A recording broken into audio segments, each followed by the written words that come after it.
Hello, good morning, Radhe Radhe. तो आप सभी कैसे हैं? आई होप सभी अच्छे ही होंगे। बहुत सारी आपको शुभकामनाएं हमारे और हमारे परिवार की तरफ से हरियाली तीज की। और अभी सुबह का टाइम है। मैंने पूजा वगैरह खाना सब बना लिया है। ये मैंने लास्ट में मेहंदी लगाई थी रात में, क्योंकि मैं लगा नहीं पाई थी। तो सबसे पहले मैं आ गई किचन में, क्योंकि अगर किचन का काम मैं जल्दी कर लूँगी तो पूजा मैं आराम से कर लूँगी। तो सबसे पहले मैंने खीर चढ़ा दी है, क्योंकि खीर बनने में थोड़ा सा टाइम लगता है। तो चावल को मैंने कुछ देर पहले भिगो दिया था और इसको थोड़ा सा मैं तोड़ लेती हूँ, क्योंकि जब हम चावल को थोड़ा सा तोड़ लेते हैं तो खीर ना बहुत जल्दी पकती है और बहुत अच्छी खीर बनती है, गाढ़ी हो जाती है। उसको ज़्यादा मिक्सी में फिर चलाना नहीं पड़ता है, और ना ही ज़्यादा उसको पकाना पड़ता है, और ना चावल ज़्यादा खड़े रहते हैं।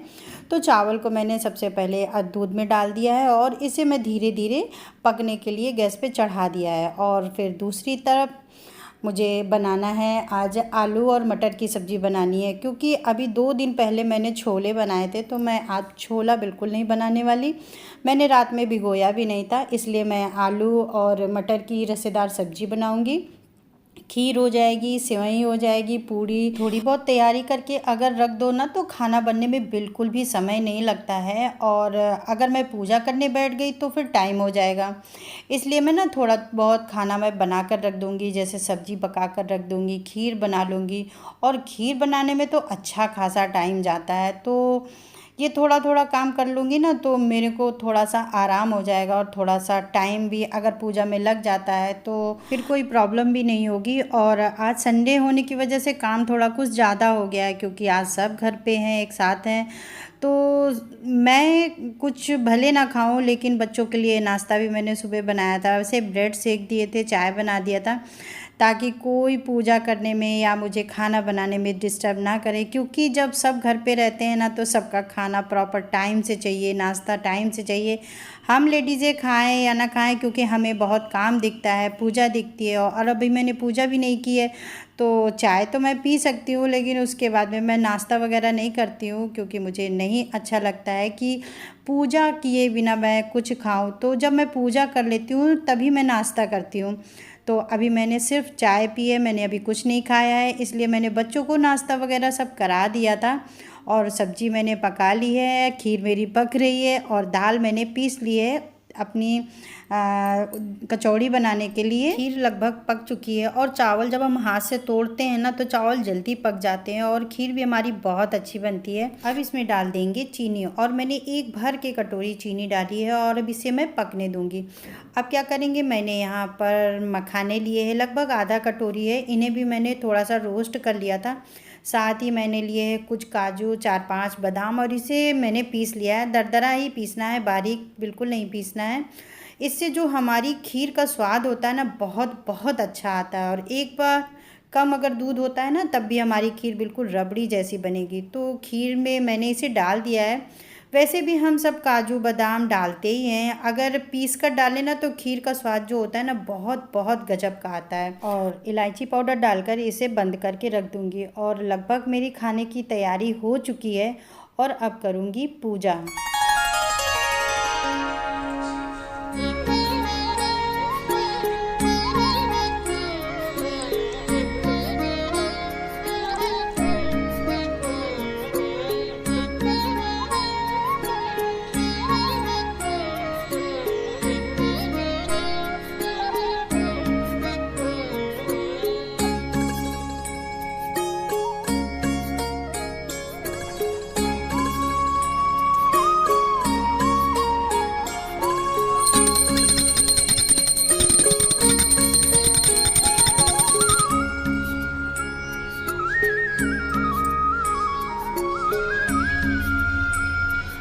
और ये जो सावन का महीना होता है भगवान शिव को समर्पित होता है, और रोज़ मंदिर हम नहीं जा पाते हैं, तो इस तरह से आप घर पर रहकर मिट्टी के बने पार्थिव शिवलिंग की पूजा कर सकते हो। और ये पूजा ना विशेष फलदायी मानी जाती है। रोज़ाना मिट्टी के शिवलिंग बनाकर पूजा करने से भगवान शिव भी प्रसन्न होते हैं, और मनोकामनाएं तो पूरी होती है। और हमारे बाबा तो बहुत भोले हैं, जो थोड़ी सी पूजा में ही प्रसन्न हो जाते हैं। और मिट्टी के बने शिवलिंग को पार्थिव शिवलिंग कहते हैं। और इस तरह से शिवलिंग बना लेंगे और फिर इनकी करेंगे पूजा। पूजा करने से पहले भगवान का मन में ध्यान करेंगे और फिर सबसे पहले भगवान का अभिषेक करेंगे।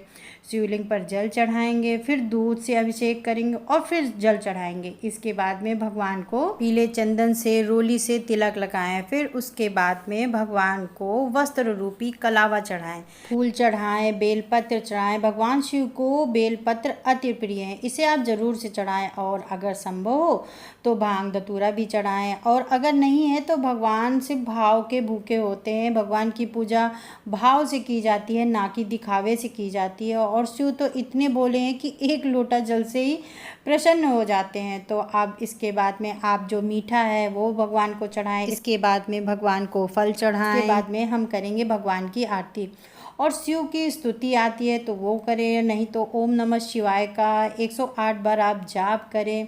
और इतना नहीं कर सकते हैं तो 11-21 बार तो ओम नमः शिवाय का आप जाप जरूर से करें। अपनी क्षमता के अनुसार आप जाप करें। और कुछ नहीं तो आप चीनी या मिश्री का भोग भी लगा सकती हैं। और रोज़ की पूजा में चीनी मिश्री का भोग लगाया जा सकता है। और पूजा करने के बाद में अपने द्वारा की गई पूजा के लिए क्षमा याचना जरूर से करें। और ये जो पूजा होती है ये संपूर्ण विधि मानी जाती है। और जिन लोगों की कुछ विशेष मनोकामनाएं होती हैं उनकी पूर्ति के लिए भी इस तरह से गमले में बनाकर भगवान शिव की पूजा करते हैं। और कुछ लोग तो संकल्प भी लेते हैं कि 40 दिन करेंगे या 21 दिन करेंगे। और फिर आप इस तरह से भी आप पूजा कर सकते हैं। आप अगर हर सोमवार को पूजा नहीं कर सकते हैं तो शिवरात्रि के दिन भी आप इस तरह से पूजा कर सकते हैं। और पूजा के बाद में ये जो शिवलिंग है इनका विसर्जन भी करना होता है, यानी जल डाल देते हैं। और जल इतना डाल देंगे कि शिवलिंग जो है वो अपने आप ही मेल्ट हो जाएगा। और जो भी आपने प्रसाद चढ़ाया है उसे हटा लेंगे और शिवलिंग पर जल डालेंगे और दोबारा से ये जो शिवलिंग है ये मिट्टी बन जाएंगे। तो इस तरह से इनका विसर्जन भी कर देते हैं। और छोटे से ही शिवलिंग बनाए जाते हैं, बड़े शिवलिंग नहीं बनाए जाते हैं। तो इस तरह से शिवरात्रि के दिन पार्थिव शिवलिंग गमले में ही बनाकर आसान विधि से आप पूजा कर सकती हैं। और आप चाहें तो हर सोमवार को भी इसी तरह से गमले में शिवलिंग बनाकर पूजा कर सकती हैं। और कुछ लोग तो रोज़ाना इस तरह से शिव शंकर की पूजा करती हैं, अभिषेक करती हैं। तो हम महिलाएं तो घर पर ऐसे ही पूजा करती हैं।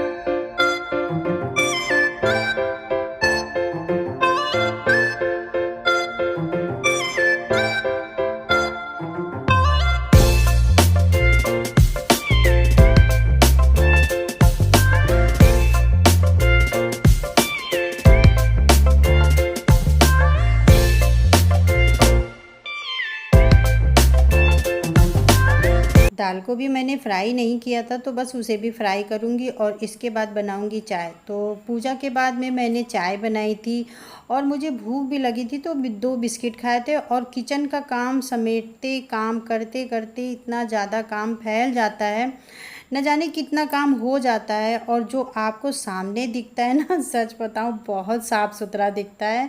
अगर आप कभी ना बैक में देखें तो इतना काम फैल जाता है, इतने ज़्यादा बर्तन निकल जाते हैं कि उन्हें समेटने में बहुत ज़्यादा समय हो जाता है। और फिर किचन को भी मैंने अच्छे से साफ़ किया था, बर्तन भी समेटे और उन्हें धुलकर फिर लगाया। और मैंने पूरा किचन अच्छे से साफ़ कर लिया था, क्योंकि किचन बहुत जब गंदा हो जाता है ना तो काम करने में अच्छा नहीं लगता है। फैला हुआ किचन वैसे भी काम समझ में नहीं आता है कि कहाँ से शुरू करें।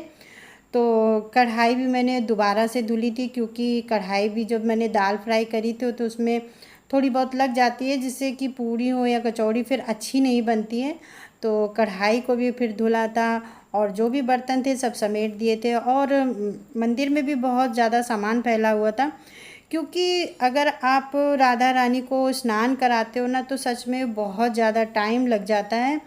और अभी कुछ ख़ास टाइम नहीं हुआ है, इस समय हमको लग रहा है 11 बज रहा है। और जब सब घर पर होते हैं ना तो उस दिन कुछ काम ज़्यादा हो जाता है, ख़त्म ही नहीं होता है और समय भी नहीं मिलता है। सच में ये जो समय होता है ना बहुत अच्छा होता है, ख़ास होता है कि जब फुर्सत में सब पूरा परिवार साथ में बैठते हैं, खाना खाते हैं। त्यौहार का मतलब देखिए क्या होता है, सिर्फ एक दूसरे के लिए टाइम, अच्छा खाना, सुबह अच्छे से तैयार हो जाना, पूजा पाठ करना, घूमना। तो त्यौहार का सिर्फ देखिए यही एक मतलब होता है कि सब उस दिन साथ में रहते हैं। और मेरा अपना मानना है कि सुबह हो या शाम सभी परिवार के सदस्यों को एक बार एक टाइम तो ज़रूर से खाना खाना चाहिए। इस तरह साथ में बैठकर खाना खाने से सच बताऊं ना, प्रेम बहुत होता है और आप परिवार को टाइम दे पाते हैं, जिससे कि प्रेम बढ़ता है। बच्चे जो होते हैं वो माँ बाप से प्यार करते हैं, माँ बाप अपने बच्चों से लगाव रखते हैं और साथ में बैठने से बहुत सी गलतफहमियाँ दूर हो जाती हैं। और जब हम साथ में खाना खाते हैं ना तो आपको पता भी नहीं कहाँ कहाँ की बातें होती हैं। और अगर लड़कियां होती हैं तो सच बताऊं ना, बहुत अच्छा होता है। अब जिनके हैं मैं नहीं बता रही हूँ, लेकिन मेरे लड़कियां नहीं हैं, क्योंकि जब लड़कियां होती हैं ना तो मम्मी को लड़कियां खुद सजाती हैं और लड़की को पता ही नहीं रहता है कि मम्मी को क्या करना है क्या नहीं करना है। लेकिन जब लड़कियां बड़ी हो जाती हैं सच में मम्मी को बहुत इस चीज़ का बहुत आराम हो जाता है कि मेहंदी लगाना है या मम्मी का मेकअप करना है। सच में लड़कियां जिनकी होती हैं वो बहुत भाग्यशाली होती हैं औरतें। फ़िलहाल तो मेरी नहीं है, अब नहीं है तो खुद ही ये छोटे मोटे काम करने पड़ते हैं। मेहंदी लगाना हो गया या कहीं जाते हैं, क्योंकि लड़कियां जब होती हैं ना तो खुद सजेस्ट करती हैं मम्मी ये करो मम्मी वो करो। लेकिन जब नहीं होती है तो क्या है, खुद से सारा करना पड़ता है। और मैंने उस दिन मेहंदी सब काम जब हो गया था तब मैंने मेहंदी लगाई थी, क्योंकि फिर रात में जब मुझे टाइम ही नहीं मिला मेहंदी लगाने का, हालांकि कोई ऐसा काम नहीं कर रही थी, लेकिन मैंने रात में मेहंदी नहीं लगाई थी। तो जब सब घर का मेरा काम सुबह हो गया था, खाना सबको खिलाने के बाद में बिल्कुल दोपहर में मैं जब फ्री हो गई थी तब मैंने अपने हाथ में मेहंदी लगाई थी। बस शगुन करना था तो बस शगुन कर लिया है, ऐसे ही हाथ में मेहंदी मैंने लगा ली। और ये एक ऐसी सरल मेहंदी है कि जिसको आती है वो भी लगा लेगा, जिसको नहीं आती है वो भी बहुत अच्छे से लगा लेगा। तो जब मेरे को टाइम होता है, मतलब टाइम होता है, तब थोड़ा बहुत मैं मेहंदी लगा लेती हूँ। नहीं, ये सिंपल सी मेहंदी मैं हर समय लगाने को मतलब तुरंत लग जाती है, तो इसे मैं मेहंदी को लगा लेती हूँ। और बस ऐसा गया मेरा पूरा आज का दिन। तो दोस्तों अब चलती हूँ और फिर मिलती हूँ आपको नेक्स्ट वीडियो में। तब तक के लिए आप अपना ख्याल रखिए, आप अपने परिवार में अपने बच्चों के साथ अपनी फैमिली को टाइम दीजिए, जिससे एक दूसरे को समझने का समय मिले, मौका मिले। और बस यही ज़िंदगी है, सबकी यूं ही हंसी खुशी कट जाए, सबके अच्छे से त्यौहार हो जाते हैं। वापस साल पे साल जब मिलता है ना तो बहुत खुशी होती है, क्योंकि समय आज इस समय ऐसा है कि कब किसके साथ क्या हो जाए पता ही नहीं चलता है। खैर जो है सब भगवान बाबा अच्छा करते हैं। तो दोस्तों अब चलती हूँ और मिलती हूँ आपको नेक्स्ट वीडियो में। तब तक के लिए आप अपना ख्याल रखिए। राधे राधे।